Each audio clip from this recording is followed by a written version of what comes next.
یا غریب نواز مورے خواجہ غریب نواز معین الدین معین الدین۔ ڈسکلیمر: ناظرین حضرات، یہ کتاب اسرار حقیقی آڈیو بک کی شکل میں شائع کی جا رہی ہے تاکہ آپ کو معلوم ہو جائے ہمارے آقا ہند کے بادشاہ ہند الولی حضرت خواجہ غریب نواز رحمۃ اللہ علیہ نے جو خط لکھا تھا اپنے محبوب خلیفہ حضرت خواجہ قطب الدین بختیار کاکی رحمۃ اللہ علیہ کو، اس میں کیا مضامین ہیں۔ واضح رہنا چاہیے کہ یہ علم حقیقی کی باتیں ہیں اور انہیں سمجھنے کے لیے لامحالہ کسی پیر و مرشد کی مدد درکار ہے۔ یہ کتاب ہم خاص طور پر ان کے لیے شائع کر رہے ہیں جو اہل بیت ہیں اور ان کے لیے جو طالب حق کی تلاش میں سرگرداں ہیں۔ ہم نے پوری کوشش کی ہے کہ یہ کتاب لفظ بلفظ جو اسرار حقیقی میں لکھا گیا ہے اسے آپ کے سامنے پیش کیا جائے، مگر پھر بھی اگر کوئی بھول ہو گئی ہو تو خواجہ صاحب سے معافی چاہتے ہیں اور آپ سے درخواست ہے کہ کسی اوریجنل کتاب سے ملا لیجئے اور اپنے پیر اور مرشد سے بات کر کے بات کو سمجھ لیں۔ اللہ ہمیں توفیق دے کہ محمد مصطفیٰ صلی اللہ علیہ وآلہ وسلم کے نقش قدم پر چلے اور دل کو ایسے ایمان سے زندہ کریں جیسے کہ اس کا حق ہے۔ وسلام۔ اعوذ باللہ من الشیطان الرجیم، بسم اللہ الرحمن الرحیم۔ اللہم صلی علی سیدنا و مولانا محمد وعلی آلہ سیدنا و مولانا محمد وبارک وسلم۔ اسرار حقیقی اردو ترجمہ مکتوب سلطان الہند یعنی حضرت خواجہ معین الدین چشتی اجمیری رحمۃ اللہ علیہ۔ حصہ اول، بسم اللہ الرحمن الرحیم۔ مختصر حالات حضرت خواجہ معین الدین چشتی اجمیری رحمۃ اللہ علیہ۔ نسب نامہ۔ آپ کا نسب نامہ بموجب تحریر کتاب جواہر فریدی ریاض الفردوس حسب ذیل ہے۔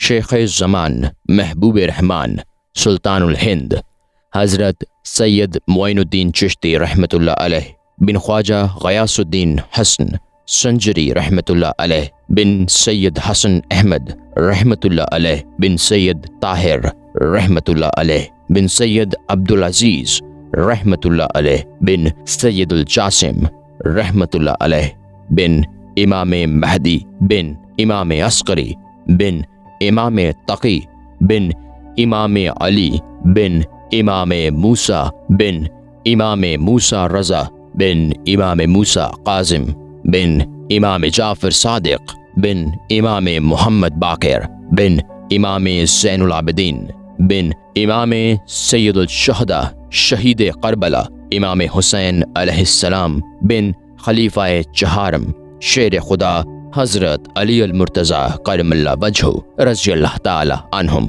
آپ شیخ المشائخ حضرت خواجہ عثمان ہارونی رحمۃ اللہ علیہ کے خلیفہ ارشد اور حضرت محبوب سبحانی سید شیخ عبدالقادر چلانی اور شیخ نجم الدین قبرہ رحمۃ اللہ علیہ و شیخ شہاب الدین سہروردی رحمۃ اللہ علیہ و شیخ سعدی رحمۃ اللہ علیہ مصنف گلستان قدس اللہ اسرار ہم کے ہم عصر اور ہم زمان تھے۔ ہندوستان میں دین اسلام کی اشاعت سب سے پہلے آپ ہی کے وجود مسعود کی بدولت ہوئی، ورنہ آپ کی تشریف آوری سے پہلے ہندوستان سارے کا سارا کفر اور بت پرستی کی آماج گاہ بنا ہوا تھا۔ آپ کئی مرتبہ دہلی بھی تشریف لائے رہے لیکن اقامت دارالخیر اجمیر شریف میں ہی فرمائی۔ آپ کی برکت سے ہزارہا مشرقین اور کفار مشرف بے اسلام ہوئے اور بے شمار تشنگان توحید آپ کے چشمہ فیض سے سیراب ہوئے۔ آپ کے سلسلہ میں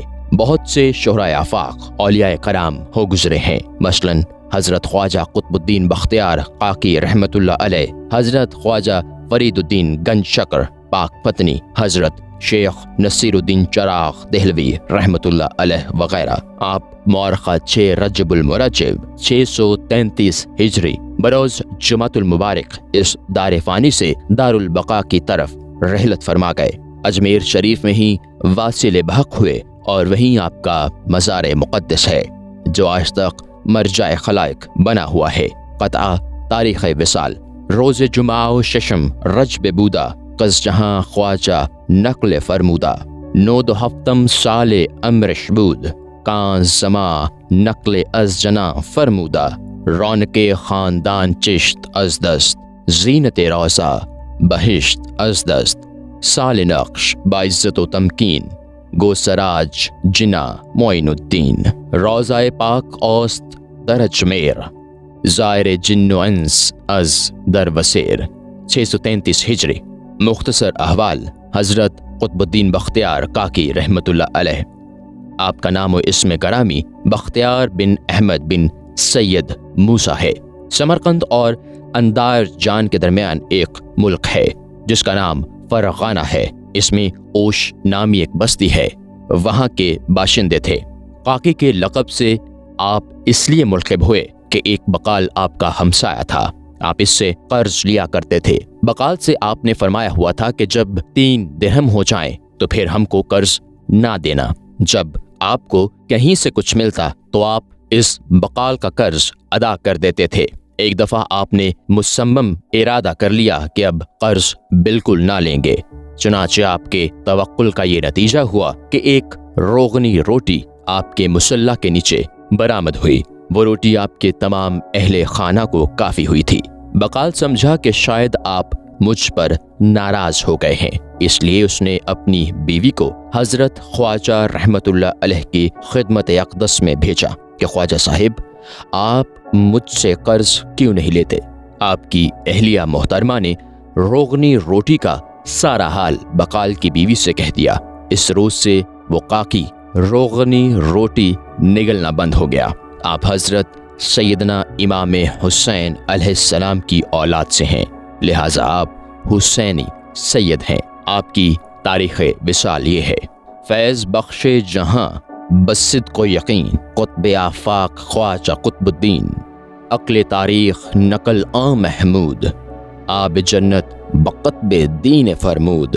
مکتوب حضرت خواجہ معین الدین چشتی قدس اللہ سرہ، جو کہ حضور علیہ الرحمہ نے اپنے خلیفہ ارشد حضرت خواجہ قطب الدین بختیار کاکی رحمۃ اللہ کی جانب ارقام فرمایا حسب ذیل ہے: محبت ہم راز اہل یقین، برادرم خواجہ قطب الدین دہلوی، رب العالمین ہر کام میں تمہاری رہنمائی فرما دے، از جانب فقیر معین الدین چشتی۔ کلمہ طیبہ کی حقیقت واضح ہو کے توحید کے چند نکتے ہیں اور ہدایت کے چند رموز و آثار بارگاہ رسالت حضرت احمد مجتبیٰ محمد مصطفیٰ صلی اللہ علیہ وآلہ وسلم سے خاکسار کو بطور فیض روحانی حاصل ہوئے ہیں، جن پر میرا کلی اعتماد اور پورا اعتقاد ہے۔ انہیں گوش و ہوش سے سنو۔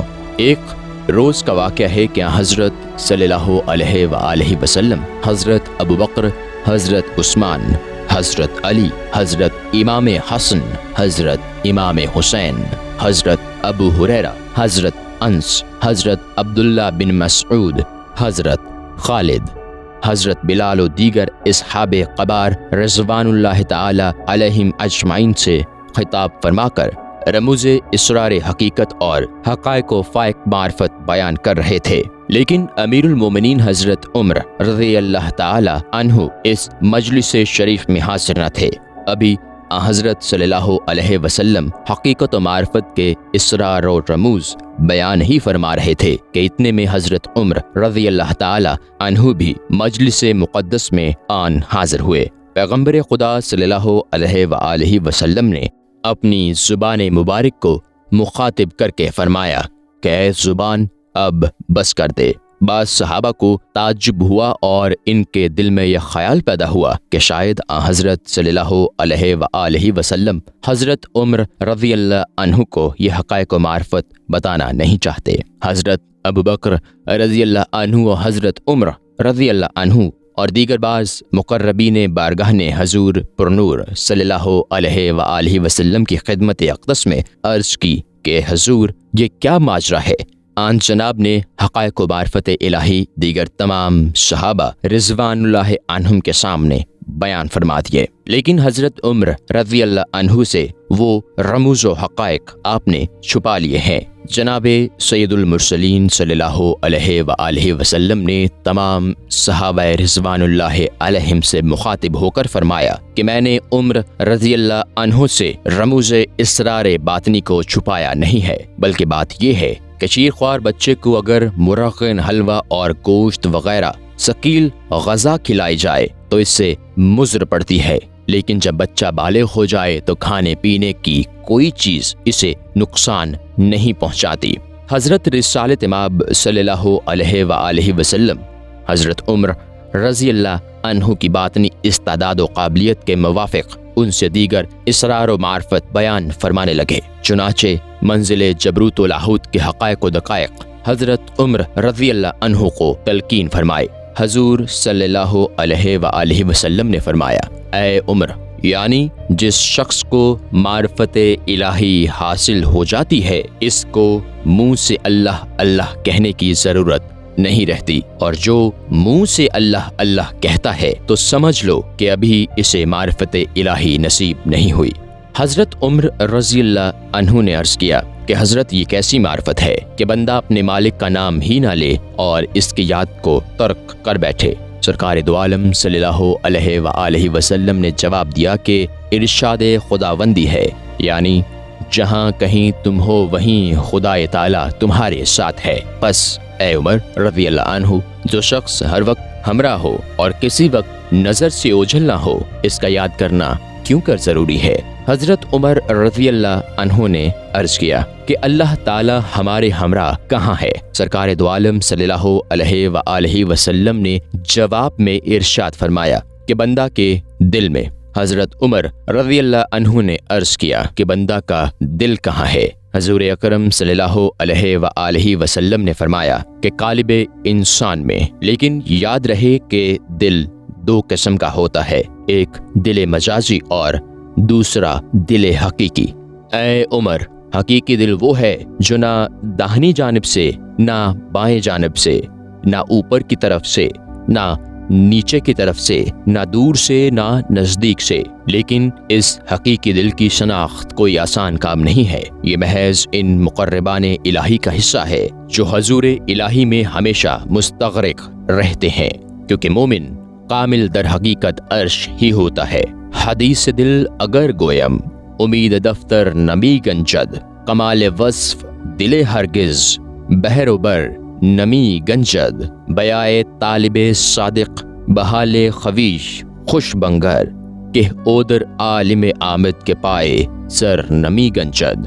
صاحب دل کا یہ مرتبہ ہے، دل چہ جنید میں جنباتد ارشدہ، ارشرادل فرش ساز وزیر پاد، تو نمی دانی کے صاحب دل عظیم، ارشراز عزت بوداز دل سلیم۔ اور یہ قرب و حضور بجز صحبت مرشد کامل کے حاصل نہیں ہو سکتا۔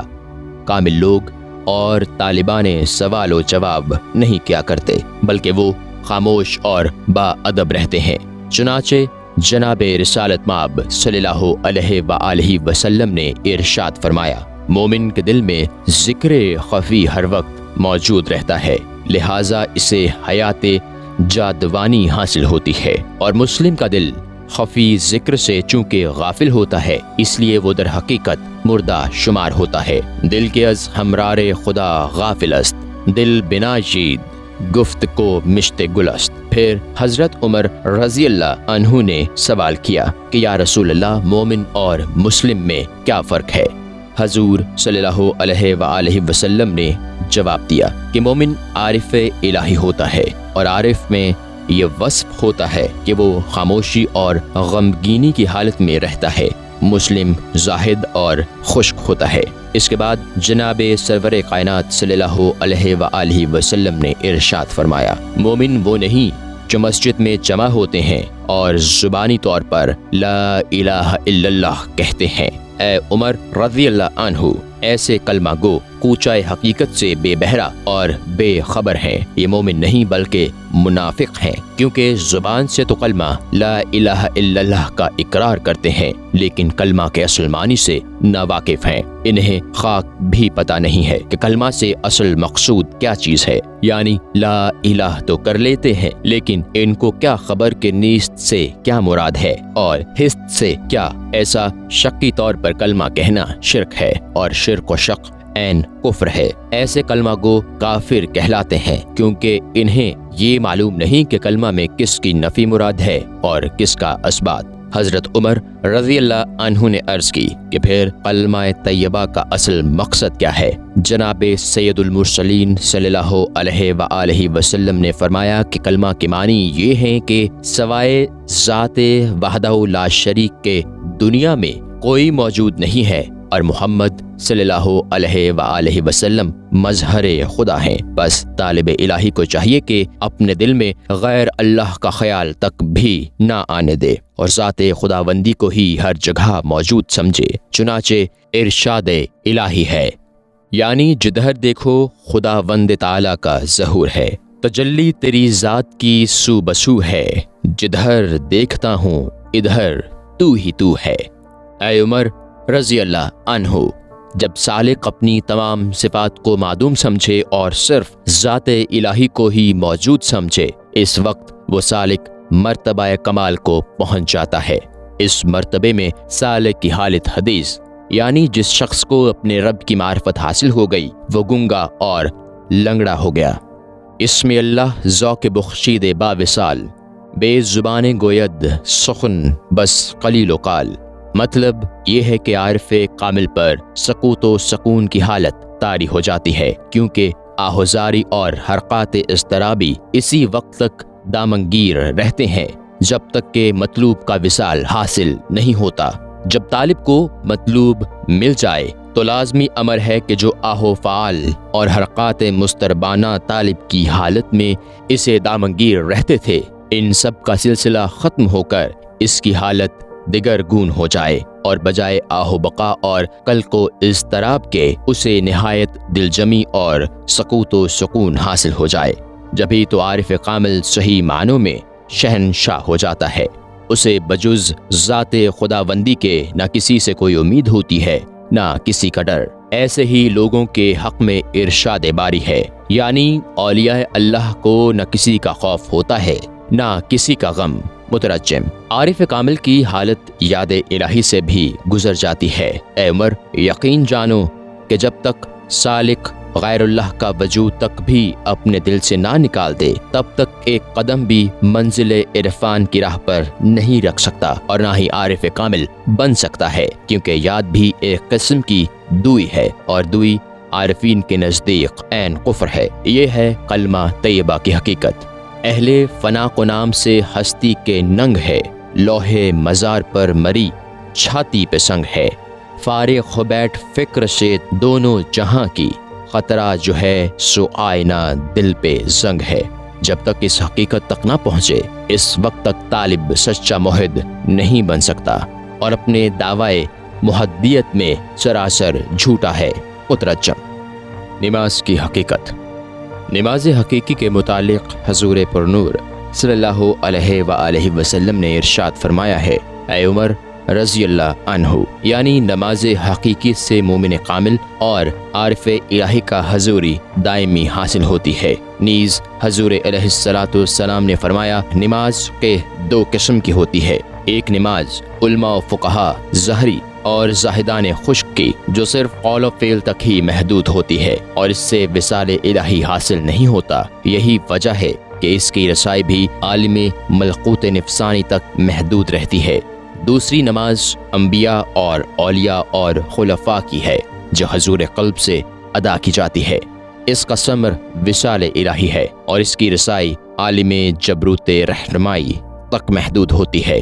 اے عمر رضی اللہ عنہ، نماز حقیقی دراصل یہی رحمانی نماز ہے، ورنہ نماز جو عوام الناس ظاہری طور پر بلا حضور قلب ادا کرتے ہیں یہ نماز نفسانی ہے، رحمانی نہیں۔ نبی الرحمہ صلی اللہ علیہ وآلہ وسلم کا ارشاد ہے کہ جس کا مطلب یہ ہے کہ علماء ظاہر پرست اور صوفیاء ریاکار جبہ دستار باندھ کر ظاہری شان و شوکت اور ٹھاٹ باٹ بنا کر محض ریاکاری کی نماز پڑھتے ہیں۔ ان کے نفس مغروری اور خود پسندی کی قصر مذلت میں گرے ہوتے ہیں۔ ان کی نماز کیا حقیقت رکھتی ہے؟ کیونکہ یہ لوگ نفس کے بندے ہیں اور نفسانی آدمی دراصل شیطان بقالب انسان ہوتا ہے، اور شیطان بلا اتفاق کافر اور گمراہ ہے۔ پس نتیجہ یہ برآمد ہوا کہ ایسے لوگ در حقیقت گمراہ اور کافر ہیں۔ انہیں چاہیے کہ کسی مرشد کامل کی صحبت میں رہ کر اپنے دل کو نفسانیت کے خس و خاشاک سے پاک و صاف کریں اور معرفت الہی سے معمور اور آباد بنائیں،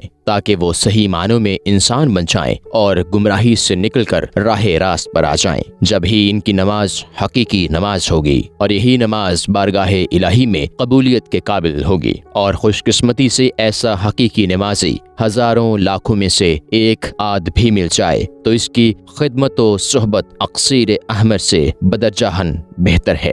مترجم: یہ گمراہ دراصل بت پرست ہیں، اور پھر تعجب ہے کہ اپنی بت پرستی پر نازاں بھی ہیں، اور یہ لوگ بھی عجیب کور باطن اور نادان ہیں جو ایسے ریاکاروں کو نمازی شمار کرتے ہیں۔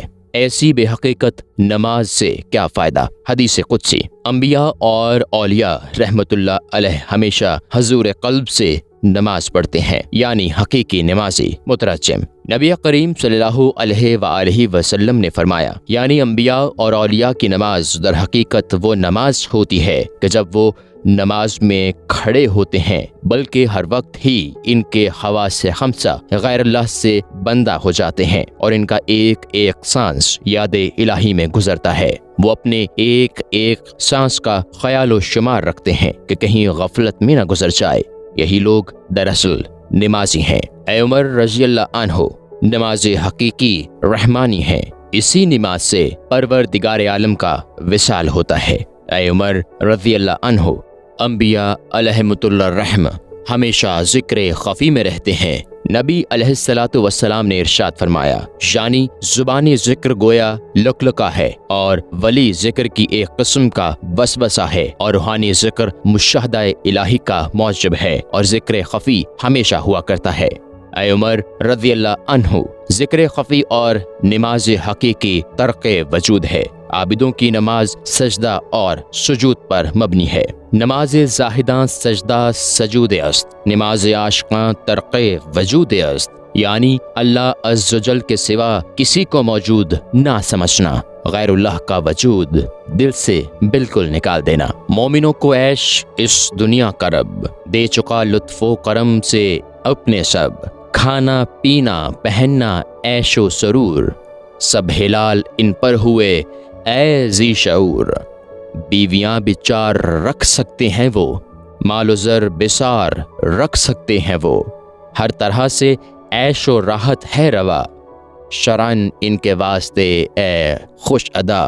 فرق لیکن کیا ہے؟ اتنا فرق ہے، یعنی جو دنیا میں بالکل غرق ہے وہ بظاہر گو کرے روزہ نماز، پر نہ ہو باطن میں کچھ سوز و گداز، بے دلی سے گر کرے طالب زار، پر نہیں ہے دل میں نور کبریا، اس کا دین بھی محو دنیا وہ گیا، خواب غفلت میں وہ بالکل سو گیا، اہل دین کا کار دنیا بھی ہے دین، وہ کریں گے کار دنیا بہر دین، اس کی کیا ہے انتہائے آرزو، یعنی دنیا حاصل ہو دے زشت رو، ان کا کیا مقصود ہے کیا منتہا، یعنی حاصل ہو لقائے کبریا، مال ہوا اولاد ہوا اسباب ہو، سونے چاندی بی سے دل شاد ہو، پر ہو دل میں ہر گھڑی حب خدا،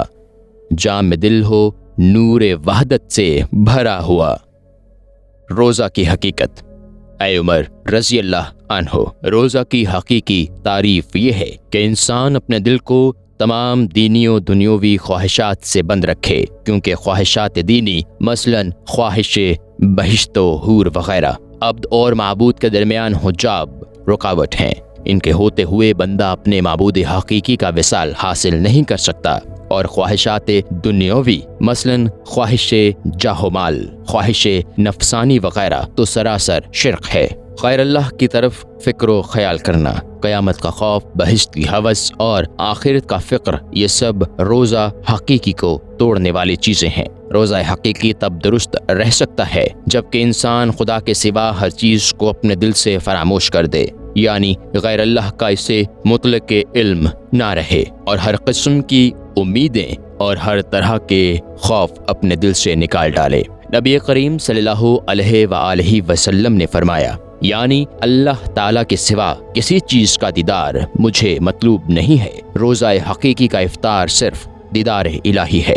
نبی کریم صلی اللہ علیہ وآلہ وسلم نے فرمایا، اے عمر رضی اللہ عنہ، روزہ حقیقی کی ابتدا میں دیدار الہی سے ہوتی ہے اور انتہا بھی دیدار الہی پر ہوگی۔ اے عمر، روزہ حقیقی کی ابتدا اور انتہا بخوبی ذہن نشین کر لینی چاہیے، یعنی جاننا چاہیے کہ روزہ حقیقی کس چیز سے رکھا جاتا ہے اور کس چیز پر افطار کیا جاتا ہے۔ سو واضح ہو کہ روزہ حقیقی کی ابتدا یہ ہے کہ انسان بتدریج معرفت الہی حاصل کر لے، اور اس کی انتہا یعنی افطار یہ ہے کہ قیامت میں اسے دیدار الہی نصیب ہوا۔ ارشاد نبوی صلی اللہ علیہ وآلہ وسلم ہے، یعنی روزہ دار کے لیے دو خوشیاں ہیں، ایک افطار کے وقت اور دوسری دیدار الہی کے وقت۔ اے عمر رضی اللہ عنہ، عوام کے روزے میں پہلے روزہ ہے اور آخر میں افطار، لیکن حقیقی روزے میں اول افطار ہے اور آخر میں روزہ ہے۔ دیکھو مبجوز صالح جو کہ خدا رسیدہ ہیں، وہ ہمیشہ صائم روزہ دار رہتے ہیں، کسی وقت بھی ان کا افطار نہیں ہوتا، کیونکہ روزہ حقیقی کے لیے افطار شرط نہیں، بلکہ کبھی روزہ رکھو اور افطار کرو، وہ ہمیشہ ہی روزہ دار رہتے ہیں۔ اے عمر رضی اللہ عنہ، تمام لوگ روزہ رکھتے ہیں جن میں کھانے پینے اور جماعت سے اجتناب کرنا پڑتا ہے، یہ حقیقی روزہ نہیں بلکہ یہ روزہ مجازی ہے۔ فنا کی یہ معنی ہے کہ اسرار الہی ان کو حاصل نہیں ہوتے، وہ زینت ظاہری میں مبتلا ہیں اور حقیقت سے بے بہرا، لیکن اس مجازی روزے میں غیر اللہ کا ترک نہیں ہوتا اور تمام خطرات نفسانی و انسانی اس میں حائل ہوتے ہیں۔ ایسے روزے داروں کے قول و فعل سب غیر اللہ ہیں۔ ایسا روزہ یعنی مجازی ہرگز حقیقی اور رحمانی نہیں ہو سکتا۔ اس ظاہری اور مجازی روزے سے بجز اس کے اور کیا فائدہ ہو سکتا ہے کہ انسان روزہ رکھ کر ناداروں اور مفلسوں کی بھوک اور پیاس کا احساس کرے اور غریبوں اور مسکینوں کی امداد کر سکے، اور اس کے سوائے اس ظاہری روزے سے اور کیا فائدہ مقصود ہو سکتا ہے؟ نبی کریم صلی اللہ علیہ وآلہ وسلم کا ارشاد ہے، نبی کریم علیہ الصلاۃ والسلام کا ارشاد فریض بنیاد ہے کہ یعنی بے مرشد بے دین ہوتا ہے اور بے دین معرفت الہی سے بے بہرا ہوتا ہے۔ جو معرفت الہی سے کورا ہے اس کا کسی صحیح جماعت سے تعلق نہیں ہوتا، جس کا کسی صحیح جماعت سے تعلق نہ ہو اس کا کوئی مونس اور غمخوار نہیں ہوتا، اور جس کا کوئی مونس و غمخوار نہ ہو اس کا کوئی دوست یار نہیں ہوتا۔ حدیث یعنی میرے اولیاء میری قبا کے نیچے ہیں، ان کے مرتبے کو میں ہی جانتا ہوں اور کوئی نہیں جان سکتا۔ اے عمر رضی اللہ عنہ، سالکان غیر مجذوب بہر صحبت کامل مرشد کے معرفت الہی حاصل نہیں کر سکتے، اور نہ ہی اصلاح باطنی کے بغیر عالم جبروت تک ان کی رسائی ہو سکتی ہے۔ وہ عالم ناسوت و ملقوت میں ہی بھٹکتے رہتے ہیں۔ یہ لوگ شہوت پرست اور طالب شہرت ہیں۔ اے عمر رضی اللہ عنہ، جو علماء و فقہاء اور سالکین غیر مجذوب ہیں اور وہ کسی مرشد کامل کے فیض صحبت سے مستفیض نہیں ہوئے، وہ جذبہ اسرار الہی سے بالکل بے خبر ہیں۔ یہ لوگ دنیوی و زینت اور شہوت نفسانی کے پیچھے مارے پھرتے ہیں، گویا وہ جبہ اور دستار اور صوفیاء قبار کے جامہ میں ملبوس ہوتے ہیں، لیکن در حقیقت ان کی اندرونی حالت یہ ہوتی ہے کہ حرص اور دنیوی اور خواہشات نفسانی میں گرفتار ہوتے ہیں۔ ان کا مقصود اس جامع فقیری سے خدا پرستی نہیں ہوتا، بلکہ وہ سراسر طالب جاہ و مال ہوتے ہیں۔ ان کا کلمہ اور نماز روزہ کیا حقیقت رکھتا ہے؟ جو شخص محقق سالکوں کے زمرے میں داخل ہو جائے اور معرفت الہی میں پایۂ تکمیل تک پہنچ جائے، اس پر فرض اور لازم ہو جاتا ہے کہ وہ اپنی ہستی اور خودی کو یکسر مٹا دے اپنی ہستی کو۔ اگر کچھ مرتبہ چاہیے کہ دانائے خاک میں مل کر گل و گلزار ہوتا ہے۔ جو لوگ اپنی خودی کو نہیں مٹاتے، خواہ وہ صوفیانہ لباس میں ملبوس ہوں، لیکن وہ منزل عرفان میں قدم نہیں رکھ سکتے۔ انسان معرفت الہی کی منزل تک اسی وقت پہنچتا ہے جب تک کہ وہ اپنی خودی اور ہستی یکسر فراموش نہ کر دے۔ محض ذات الہی اسی کا ہر دم مطلوب ہو۔ علم ظاہر داستانی اور ہے، علم اسرار نہانی اور ہے، واعظ و پابند عالمانی اور ہے، حال و مال صوفیانی اور ہے، آفروں کی راز دانی اور ہے، عاشقوں کی لن ترانی اور ہے۔ جلوائے حق ہے ہر ایک شان میں، اپنی اپنی آن بانی اور ہے۔ روز جسم و علم ظاہر پر نہ جا، سیر ملک و لا مکانی اور ہے۔ خضر سے چاہیں نہ ہم اب حیات، اپنی عمر جاودانی اور ہے۔ جو ہیں سب خوباں وہ بھی سب خوب ہیں، اپنا وہ دلدار جانی اور ہے۔ آبداری تیغ آہن کی ہے اور خنجر اور ابرو کمانی اور ہے۔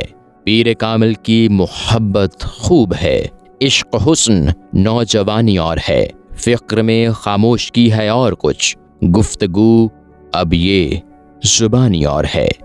زکوٰۃ کی حقیقت۔ اے عمر رضی اللہ عنہ، سنو، از روئے شریعت 200 دینار میں سے 5 دینار زکوٰۃ دینا فرض ہے، اور اہل طریقت کے نزدیک 200 دینار میں سے 5 دینار اپنے پاس رکھنے چاہیے، باقی سب کے سب نظر زکوٰۃ میں صرف کر دینے لازم ہیں۔ لیکن یاد رہے، زکوٰۃ آزاد پر فرض ہے، غلام پر فرض نہیں۔ جب تک بندہ بندگی نفس سے نجات نہ پائے، اس وقت تک آزادوں کے زمرے میں داخل نہیں ہو سکتا، اور جب آزاد ہی نہ ہوا تو اس پر زکوٰۃ کیوں کر فرض ہو سکتی ہے؟ بندہ نفس کو سب سے پہلے بندگی نفس سے آزادی حاصل کرنی چاہیے تاکہ وہ زکوٰۃ حقیقی ادا کرنے کے قابل بن جائے۔ نیز زکوٰۃ عاقل و بالغ پر فرض ہے، دیوانہ و نابالغ پر فرض نہیں ہے۔ پس جس شخص پر غفلت و نفسانیت کا دیو سوار ہو اور وہ ہمتاً نفس و شیطان کے پنجہ میں گرفتار ہو، عارفان الہی کے نزدیک وہ عاقل و بالغ نہیں ہو سکتا، بلکہ وہ ایک نابالغ شیرخوار بچے کی مانند ہے، اور اہل معرفت کے نزدیک وہ قلعدم سمجھا جاتا ہے۔ اس پر زکوٰۃ حقیقی کیوں کر فرض ہو سکتی ہے؟ پس سب سے پہلے لازم ہے کہ بندہ نفس کی بے شعوری سے نجات حاصل کرے تاکہ وہ معرفت الہی کی آزادی اور عقل سے سرفراز ہو کر حقیقی زکوٰۃ ادا کرنے کے لیے قابل بن جائے۔ ظاہری زکوٰۃ جو شرعاً مال و دنیوی پر فرض ہے، اس میں محض یہ حکمت ہے کہ امیر لوگ نہ زکوٰۃ کے بہانے سے غریبوں اور مفلسوں کی مدد کر سکیں اور غربا اپنے خوردنوش کا انتظام سہولت آسانی سے کر سکیں۔ اے عمر رضی اللہ عنہ، گنج حقیقی کی بجز عارفان الہی کے کسی کو خبر نہیں۔ گنج حقیقی دراصل سر ربوبیت ہے، اور عارفین کے دل اس سر ربوبیت کے گنجینے ہوتے ہیں۔ ان عرفاء پر فرض ہے کہ وہ اپنے گنجینیہ حقیقی میں اسرار الہی کی زکوٰۃ گمراہوں اور نادانوں کو عطا فرما دیں، اور غم گشتان باد ضلالت کی رہنمائی فرمائیں، کیونکہ مستحق کو اس کا حق دینا عین زکوٰۃ ہے۔ گمنامی ہماری ہے یہ نام ہمارا، آغاز ہمارا ہے یہ انجام ہمارا، سامان توکل ہے سرانجام ہمارا، تکلیف ہماری ہے یہ آرام ہمارا۔ بیکار و معطل ہوئے ہم کارے جہاں سے، خود آپ خدا کرتا ہے بس کام ہمارا۔ ہم عشق بندے ہیں سنو شیخ برہمن، کیا تم سے کہیں کفر ہے سلام ہمارا۔ صحرا میں رہیں ہم باغ میں کاہے کو جائیں، گلشن میں نہ ہو جب کہ گلفام ہمارا۔ بخت اپنا تو فرخندہ ہے روزے ازل سے، کیا کر سکے اب گردش ایام ہمارا۔ اسلام قوی ہوگا اسی وقت میں خاموش، جس وقت کے بن جائے گا دل رام ہمارا۔ حج کی حقیقت۔ اے عمر رضی اللہ عنہ، یقین جانو کہ خانہ کعبہ انسان کا دل ہے، چنانچہ ارشاد نبوی صلی اللہ علیہ وآلہ وسلم ہے، یعنی انسان کا دل دراصل خانہ کعبہ ہے، بلکہ فرمان مصطفی صلی اللہ علیہ وآلہ وسلم ہے کہ یعنی مومن کا دل عرش الہی ہے، پس کعبہ دل کا حج کرنا چاہتا ہے۔ طواف کعبہ دلے گن اگر دلے واری، ولے است کعبہ اعظم تو گل چہ پنداری، ز عرش کرسیو لوح و قلم فروز باشند، دل خراب کے اورانہ ہیچ نا شماری، قلب از نور وحدت گشت پیدا، زازما در پدر باشد ہویدا، نازاز بادو نہ آتش آب خاکی، قلب نوریست قدرت شد زپاکی، لہذا دل کعبہ سے افضل ہے۔ دل پدست آورق حج یک برست، از ہزاروں کعبہ یک دل بہتر است۔ حضرت عمر رضی اللہ عنہ نے عرض کیا، یا رسول اللہ صلی اللہ علیہ وآلہ وسلم، کعبہ دل کا حج کس طرح کرنا چاہیے؟ حضور علیہ الصلوۃ والسلام نے فرمایا کہ انسان کا وجود بمنزلہ ایک چار دیواری کے ہے، اگر اس چار دیواری میں سے شک و وہم غیر اللہ کا پردہ دور کر دیا جائے تو دل کے صحن میں خدا کی ذات کا جلوہ نظر آئے گا۔ حج کعبہ کا یہی مقصد ہے۔ دل کعبہ اعظم است بکن خالی ازباں، بیت المقدس است مکن جائے دیگراں۔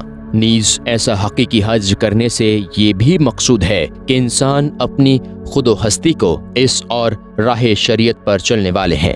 عشق الہی کی چار سیڑھیوں میں سے پہلی سیڑھی پر اہل شرع گامزن ہوتے ہیں، لیکن اگر اسی سیڑھی پر رہیں، معرفت الہی کی اگلی سیڑھیوں پر چلنے کی کوشش نہ کریں، حتیٰ کہ ان کی عمر ختم ہو جائے، تو یہ لوگ دین و دنیا سے محروم اور ظاہر پرست ہو کر مر جاتے ہیں۔ یہ گروہ اہل شریعت کہلاتا ہے۔ نہ خدا ہی ملا نہ وصال صنم، نہ ادھر کے رہے نہ ادھر کے رہے۔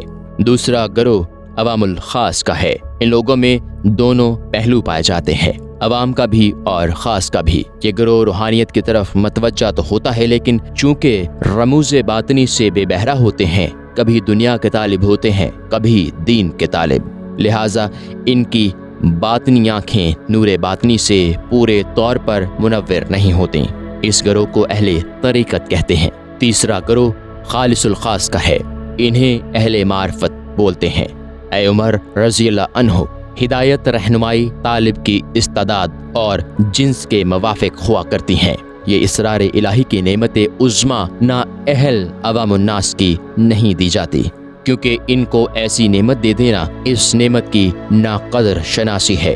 نیز چونکہ وہ اس نعمت کے متحمل نہیں ہو سکتے، لہٰذا ان کے گمراہ ہونے کا اندیشہ ہے۔ پھر حضرت عمر رضی اللہ عنہ نے سوال کیا کہ ذات رحمان کیا ہے اور دیگر اشیاء کیا ہیں؟ حضور سرور کائنات صلی اللہ علیہ وآلہ وسلم نے جواب دیا کہ تمام اشیاء مظہر الہی ہیں، در حقیقت سب ایک ہی ہیں۔ ظہور کی صفات مختلف ہیں، جیسا کہ مطلب ایک ہوتا ہے اور اس کو مختلف عبارتوں سے ادا کیا جاتا ہے، اسی طرح ذات ایک ہی ہے لیکن اس کے مظاہر مختلف ہیں۔ ارشاد خداوندی ہے، یعنی اللہ تعالیٰ کا ہر چیز پر احاطہ ہے، لیکن انسان کو دیگر تمام مخلوقات پر شرف و بزرگی حاصل ہے۔ اور فرمایا، یعنی خدا تعالیٰ نے آدم علیہ السلام کو اپنی صورت پر پیدا کیا۔ حضرت عمر رضی اللہ عنہ نے پوچھا کہ حضرت صلی اللہ علیہ وآلہ وسلم، جب انسان اشرف المخلوقات ٹھہرا تو پھر اس میں خاص و عام اور کافر مسلمان ہونے کا باعث؟ فرمایا، ارشاد باری تعالیٰ ہے، یعنی ہم نے بعض کو بعض پر فضیلت دے دی۔ نیز ارشاد ہے، یعنی ہر شخص موت کا مزہ چکھنے والا ہے۔ موت دراصل اس حدیث کی مصداق ہونی چاہیے کہ یعنی موت ایک پل ہے جس کو طالب مولا عبور کر کے واصل الہی ہو جاتا ہے۔ اے عمر رضی اللہ عنہ، پنج بنائے اسلام کی حقیقت جو مومنیت کا درجہ ہے، جو مفصل بیان کر دیا ہے، فی الحال تمہارے لیے کافی ہے۔ جب تم اس سے آگے انتہائی کمال کی طرف بڑھنا چاہے گا تو جمیع صفات و اسرار خود تمہارے اندر موجود ہیں، کیونکہ جس نے اپنے نفس کو پہچان لیا، اس نے اپنے رب کو پہچان لیا۔ اے میرے ہمراز قطب الدین، یہ نکات پوشیدہ اور راز مخفی تھے، جو حضور سرور کائنات صلی اللہ علیہ وآلہ وسلم نے اپنے خلیفہ اپنے ہمراز حضرت عمر رضی اللہ عنہ کو تعلیم فرمائے تھے، تم کو لکھ دیے ہیں۔ ہمیں امید ہے کہ تم ان نکات پر اعتبار اور اقرار کرو گے۔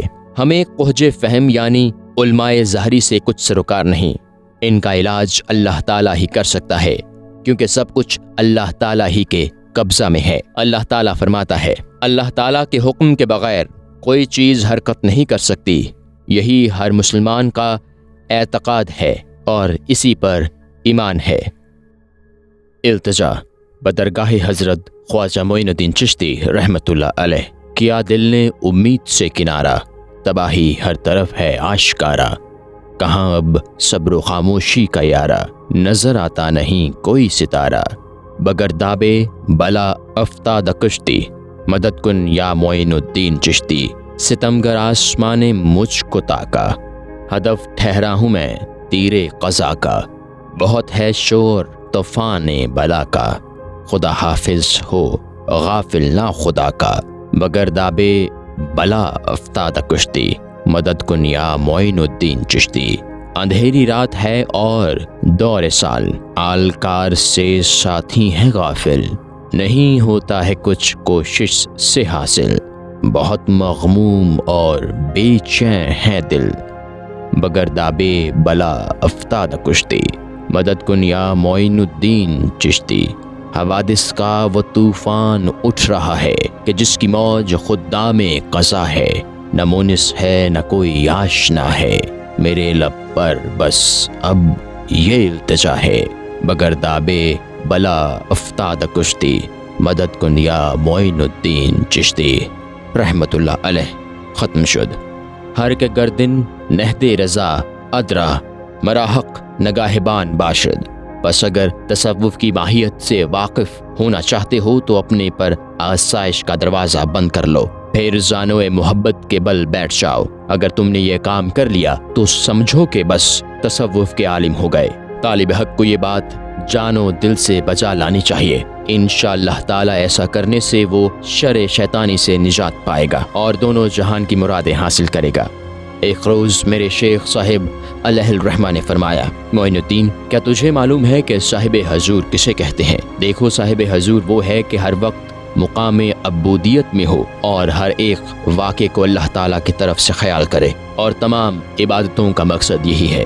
جسے یہ حاصل ہے وہ جہاں کا بادشاہ ہے، بلکہ جہان کا بادشاہ اس کا محتاج ہے۔ ایک روز میرے شیخ نے مجھے خطاب کر کے فرمایا کہ بعض درویش جو کہتے ہیں کہ جب طالب کمال حاصل کر لیتا ہے تو اسے گھبراہٹ رہتی، یہ غلط ہے۔ دوسرے یہ کہ جو کہتے ہیں کہ عبادت کرنا بھی اس کے لیے ضروری نہیں ہوتا، یہ بھی غلط ہے، کیونکہ جناب سرور کائنات صلی اللہ علیہ وآلہ وسلم ہمیشہ عبادت بندگی اور عبودیت میں سر بسجود رہے۔ باوجود کمال بندگی کے آخر یہ فرمایا کرتے تھے، ہم نے تیری ایسی عبادت نہیں کی جیسا کہ حق تھا، یعنی کما حق تیری عبادت نہیں کر سکتے، اور نہایت عاجزی سے ورد زبان تھا، اشہد ان لا الہ الا اللہ و اشہد ان محمدا عبدہ و رسولہ۔ میں اس بات کی گواہی دیتا ہوں کہ اللہ تعالیٰ کے سوا اور کوئی معبود نہیں، اور یہ محمد صلی اللہ علیہ وآلہ وسلم اس کا بندہ اور بھیجا ہوا ہے۔ بس یقین جانو کہ جب عارف کمال کا درجہ حاصل کرتا ہے تو اس وقت کمال درجہ کی ریاضت، جس سے مراد نماز ہے، نہایت صدق دل سے ادا کرتا ہے۔ اسی سے حضوری و آگہی زیادہ حاصل ہوتی ہے، بلکہ احصل خاص معراج یہی نماز ہے۔ جب کوئی شخص یہ معلوم کر کے صدق سے کام لیتا ہے تو اسے ایسی پیاس محسوس ہوتی ہے گویا اس نے آگ کے پیالے پی رکھے ہیں۔ جوں ایسے پیالے پیے گا پیاس غلبہ کرتی جائے گی۔ اس واسطے کو جمال نامتناہی کی انتہا نہیں، اس وقت اس کا سکون بے سکونی اور آرام بے آرامی ہو جاتی ہے، تا وقتے کے لقائے الہی سے مشرف نہ ہو جائے۔ والسلام۔ اسرار دوم، مکتوب 2۔ بسم اللہ الرحمن الرحیم۔ درد مند طالب شوق دیدار الہی کے اشتیاق سے آرزومند درویش جواکش، میرے بھائی خواجہ قطب الدین رحمت اللہ علیہ دہلوی، اللہ تعالیٰ دونوں جہانوں میں آپ کو سعادت نصیب کرے۔ سلام مسنونہ کے بعد مقصود یہ ہے کہ ایک روز حضرت عثمان ہارونی قدس سرا العزیز کی خدمت میں خواجہ نجم الدین صاحب رحمۃ اللہ علیہ، سغرائے خواجہ محمد طارق رحمۃ اللہ علیہ اور یہ خاکسار حاضر تھے کہ اتنے میں ایک شخص نے حاضر خدمت ہو کر خواجہ صاحب سے پوچھا کہ یہ کیوں کر معلوم کہ کسی شخص کو کرب الہی حاصل ہوا ہے؟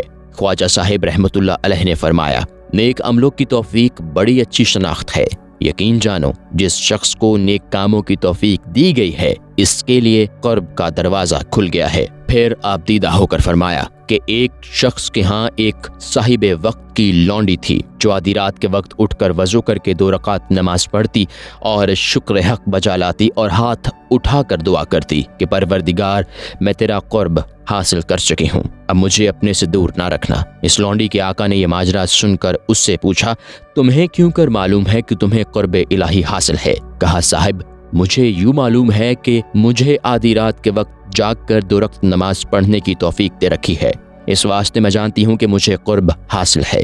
آقا نے کہا، لونڈی جاؤ، میں نے تمہیں للہ آزاد کیا، بس انسان کو دن رات عبادت الہی میں مصروف رہنا چاہیے تاکہ اس کا نام نیک لوگوں کے دفتر میں درج ہو جائے اور نفس و شیطان کی قید سے بچ جائے۔ والسلام۔ اسرار صوم مکتوب 3۔ بسم اللہ الرحمن الرحیم۔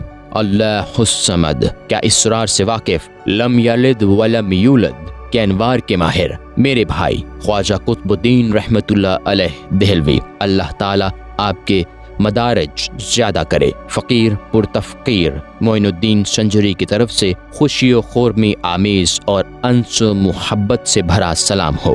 مقصود یہ کہ تعدیم تحریر صحت ظہری کے سبب مشکور ہوں، اللہ تعالیٰ آپ کو صحت دارین عطا فرمائے۔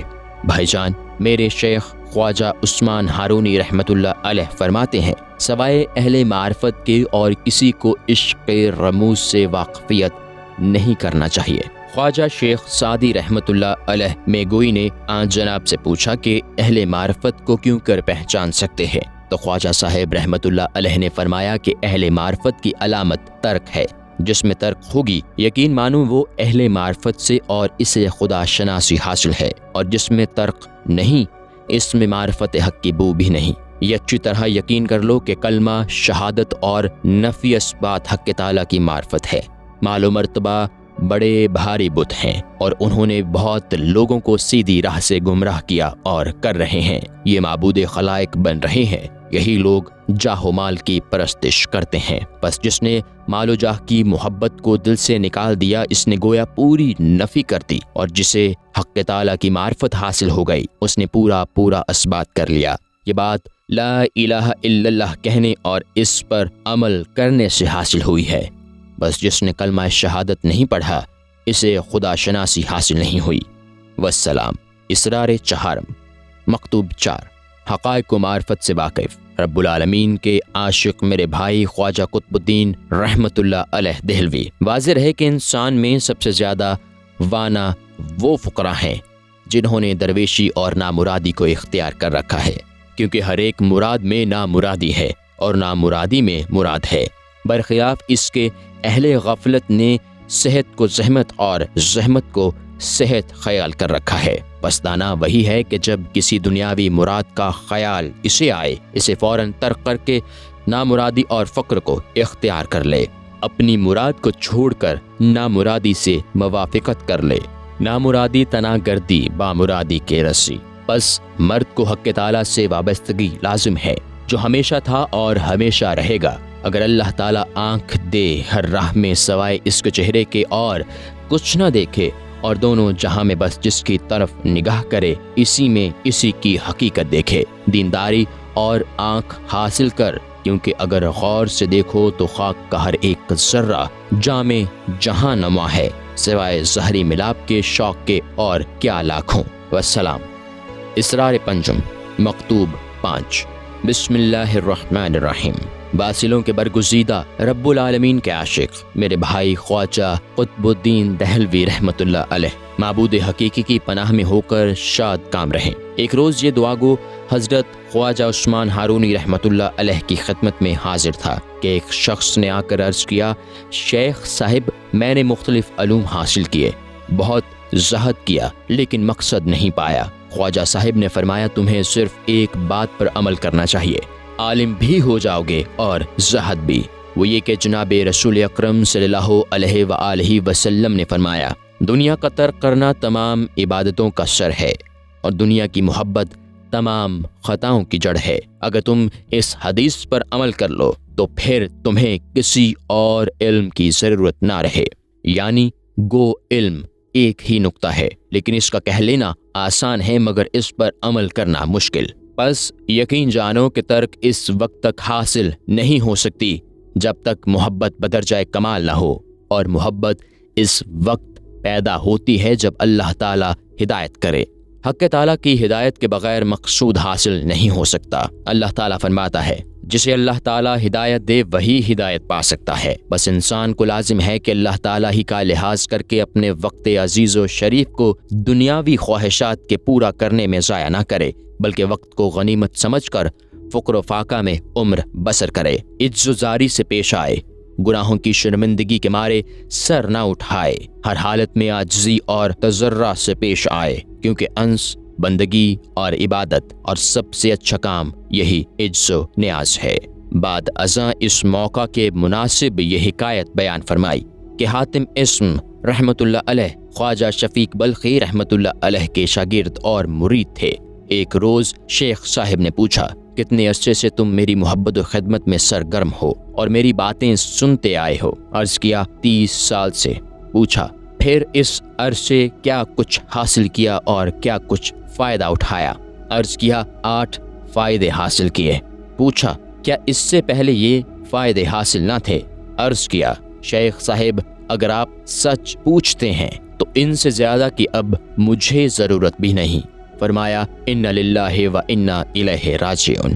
حاتم میں نے ساری عمر تیرے کام میں مصروف کر دی، میں نہیں چاہتا کہ تو اس سے زیادہ حاصل کرے۔ عرض کیا میرے لیے اتنا ہی کافی ہے، کیونکہ دونوں جہان کی نجات ان فائدوں میں آتی ہے۔ فرمایا اچھا انہیں بیان کرو۔ عرض کیا استاد صاحب پہلا یہ ہے کہ میں نے خلقت کو غور سے دیکھا تو معلوم ہوا کہ ہر ایک شخص نے کسی نہ کسی کو اپنا محبوب و معشوق قرار دے رکھا ہے۔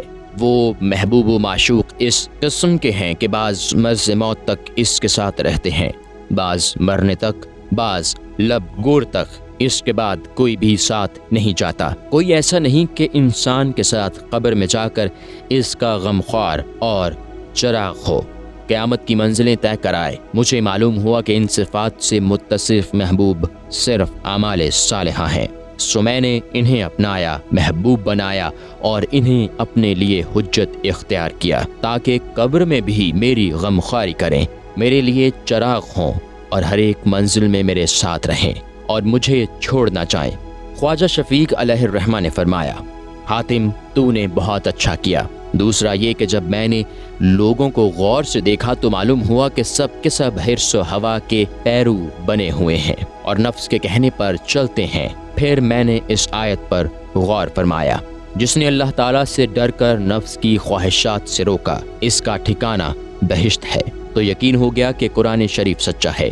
اس لیے میں نفس کی مخالفت پر کمر بستہ ہو گیا اور اسے مجاہدہ کی کٹھالی پر رکھ دیا، اس کی آرزو بھی پوری نہ کی، صرف اللہ تعالیٰ کی اطاعت سے مجھے آرام حاصل ہوتا رہا۔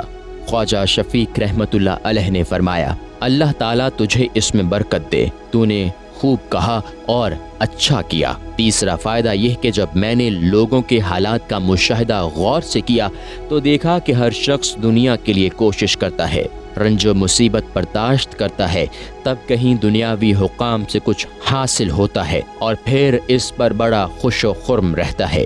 بعد ازاں میں نے اس آیت پر غور کیا جو کچھ تمہارے پاس ہے وہ ختم ہو جانے والا ہے، جو اللہ تعالیٰ کے ہاں ہے وہ باقی رہنے والا ہے، تو جو کچھ میں نے جمع کیا تھا سب راہ خدا میں صرف کر دیا اور اپنے آپ کو اللہ تعالیٰ کے سپرد کر دیا تاکہ بارگاہ الہی میں باقی رہے اور آخرت میں میرا توشہ اور بدرقہ بنے۔ خواجہ شفیق رحمت اللہ علیہ نے فرمایا اللہ تعالیٰ تجھے برکت دے، تو نے بہت اچھا کیا ہے۔ چوتھا یہ کہ جب میں نے خلقت کے حالات کو غور سے دیکھا تو معلوم ہوا کہ بعض لوگوں نے آدمی کا عزت و شرف اور اس کی بزرگی کثرت اقوام کو سمجھ رکھا ہے، اس پر وہ فخر کرتے ہیں۔ بعض نے یہ سمجھ رکھا ہے کہ مال و اولاد پر عزت کا انحصار ہے اور اس کا مایہ فخر خیال کرتے ہیں۔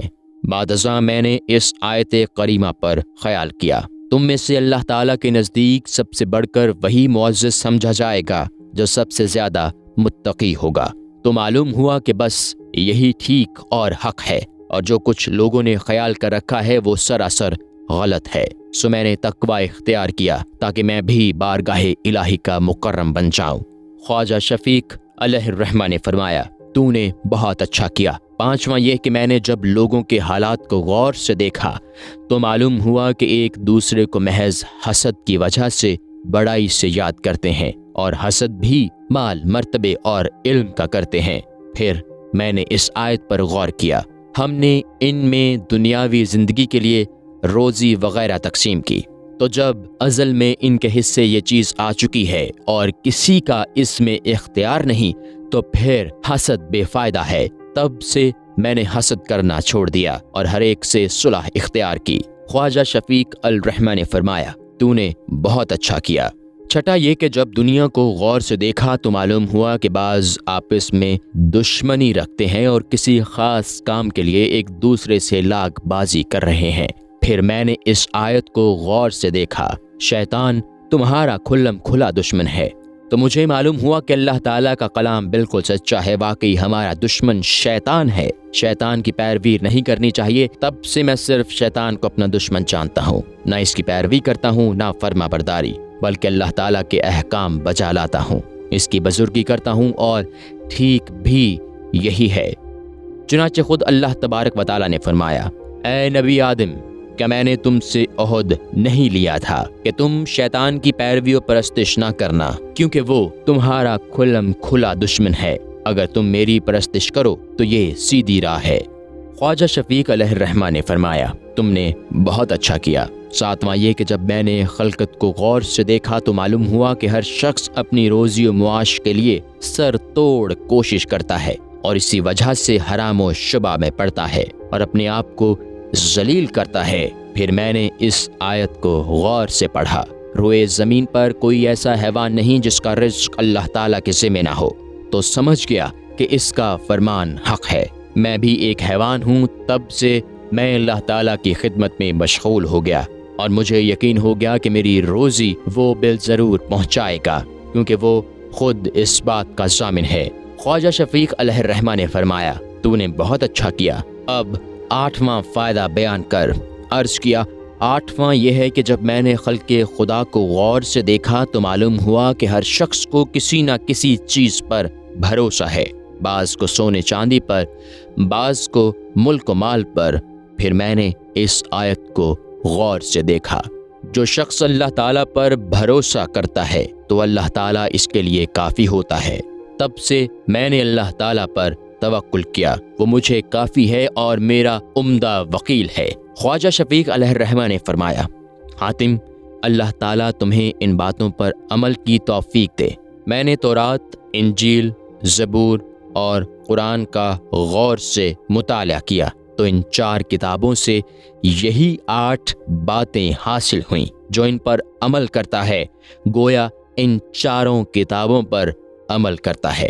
اس حکایت سے تجھے معلوم ہو گیا کہ زیادہ علم کی ضرورت نہیں، عمل کی ضرورت ہے۔ والسلام۔ اسرار ششم، مکتوب 6۔ بسم اللہ الرحمن الرحیم۔ محزن اسرار یزدانی، معدن فیوزات سبحانی، میرے بھائی خواجہ قطب الدین رحمۃ اللہ علیہ دہلوی، اللہ تعالیٰ آپ کو سلامت رکھے۔